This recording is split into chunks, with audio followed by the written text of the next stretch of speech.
Hello, everybody. My name is Paul Epi, and I'm as usual joined by Alex Schneider, and together we are the 11th inning stretch. This is the first non-Cardinals preview of the season. I mean, the first one we've ever done that does not include the St. Louis Cardinals. Right now, we are going to be previewing the American League and National League wild cards. The games, I believe the American League is on Tuesday night, and the National League is on Wednesday night, and then they'll go and face the one seeds, whoever wins. So getting right into it, I'm going to do the starters and the injuries for the National League. Alex, you will be doing the starters and injuries for the American League, and then we're going to briefly discuss each game and its importance. So, hold on real quick, for you guys that don't know, the AL Wild Card is at 8 p.m. tomorrow, Tuesday night on TBS, and the NL Wild Card is Wednesday at 8 p.m. on ESPN. Just want to shoot that out. Just a little extra information for and you that's guys. 8 p.m. Eastern. It would be 7 p.m. Central. Right, okay. So the starters for the National League are going to be Madison Bumgarner visiting Citi Field, home of the Mets, against Noah Syndergaard. The starting pitching for the Orioles at the Blue Jays. Chris Tillman gets a start versus Is it Mark? Stroman. Marcus Stroman, yeah. Yeah, Marcus Stroman. Sorry about that. You can tell we don't follow too much. That's not the Cardinals. This is paving new ground for us as well. So, injuries for the Mets. The only one of note that we didn't already know is Wilmer Flores. You know, we already knew DeGrom and Harvey and Matz and Neil Walker and David Wright and Zach Wheeler were all injured. But the new one of importance is shortstop / second baseman Wilmer Flores. He is out for the season with a wrist issue. So one thing to watch for in the Mets lineup there. As for the Giants, Eduardo Nunez is day-to-day. I would assume he'll be back for the wild card game for all hands on deck. Other than that, the Giants are actually pretty healthy. All right, stepping into the Orioles. The only really one to notice, and what Paul was saying, I do pay attention to other leagues. I don't know what, I had a huge mess up on Marcus Stroman. He was on my fantasy team. I don't even know what the heck was going on. So if you're a very big baseball fan and not just sitting around the Cardinals, the only name you really understand from this one is Steve Pearce. Was required in a trade from the Rays and is a really good hitter in general, but he is out for the whole season. He had forearm surgery. And then for the Toronto Blue Jays, the only one, and I think would be a big one, is Joaquin Benoit, who was also acquired in a trade. He is out indefinitely. They have no idea with a torn left calf muscle. I'm assuming he is not going to be in this series. That's exactly right. Yeah, so it could be huge, but then again, it could be not. He usually only pitches one inning, so maybe they can find somebody else to do that. So it could be huge, but it probably won't. Well, I mean, he was their eighth inning guy, and I mean that's it. That is important in a one-game playoff. Is how do you manage that hole left by him in the eighth inning? We'll see.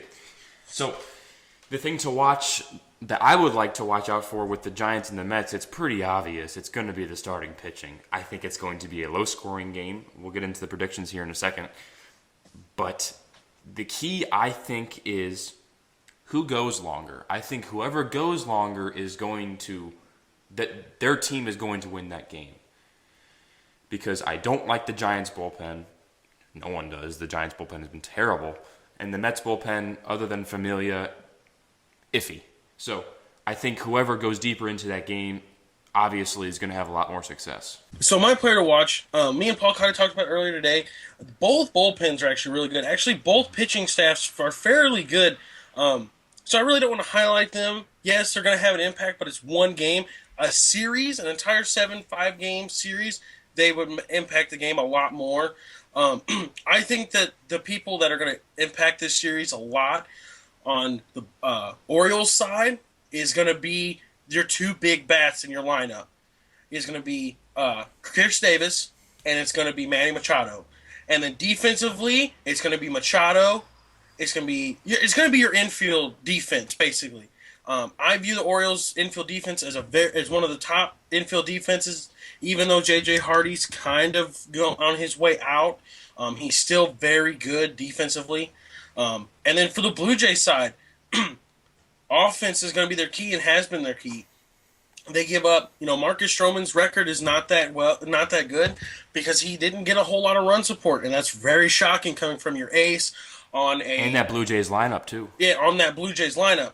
But I think your big bats are gonna have to come out. You're gonna need key at bats from Josh Donaldson, from Troy Tulowitzki, Joey Bats, Edwin Encarnacion, and also another player that needs to step up and have some key hits is going to have to be Russell Martin.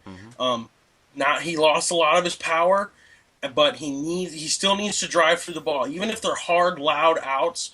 He needs to hit the ball hard somewhere, and I think if this team can do that, not only in the wild card but in the whole postseason, I think that they're in real good shape to maybe make a run at this thing. But I think that the offense is more important for the Blue Jays, and then the lockdown defense behind Tillman is going to be the important key for the Orioles. Predictions wise, for the Mets and the Giants, I am going to go with a Mets victory because it's kind of weird because the Giants, it's an even year. Here we are again. Madison Bumgarner pitching in a wild card game.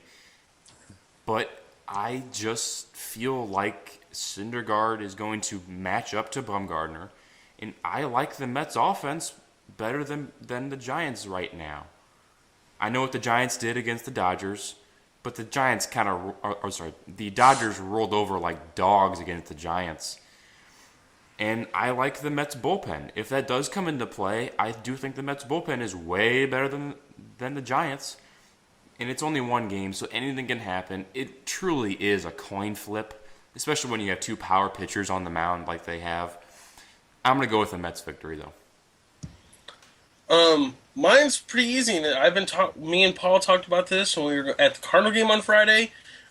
Excuse me. And that is the postseason, in my eyes, is much more fun when the Orioles are in the playoffs. So to me, I think the Orioles take this. I think Manny Machado is going to make a run. I really do, and it kind of sucks. I really like Toronto. I really like Josh Donaldson a lot, actually. But I think Manny Machado and the Orioles are going to make it in. And I hope they make a run at this. I really do. Even though I kind of think that the playoffs is cut and dry and who I think is going to make the World Series just from regular season. But again, that is regular season. Whole new ball game here. No pun intended. But I think the Orioles are going to win. Playoffs are much more fun when the Orioles can make it in. So that'll be it for this preview of the wild card round. We're going to be back on, I would assume, Thursday, possibly Friday, and start to preview the division series. We're not quite sure how that's going to be formatted and figured out, but we will figure it out and we will shoot those videos. If something drastic happens, we might have to shoot 2 videos. So we will see. We're going to have a Cardinals podcast coming out as well, wrapping up their season, start to preview next season.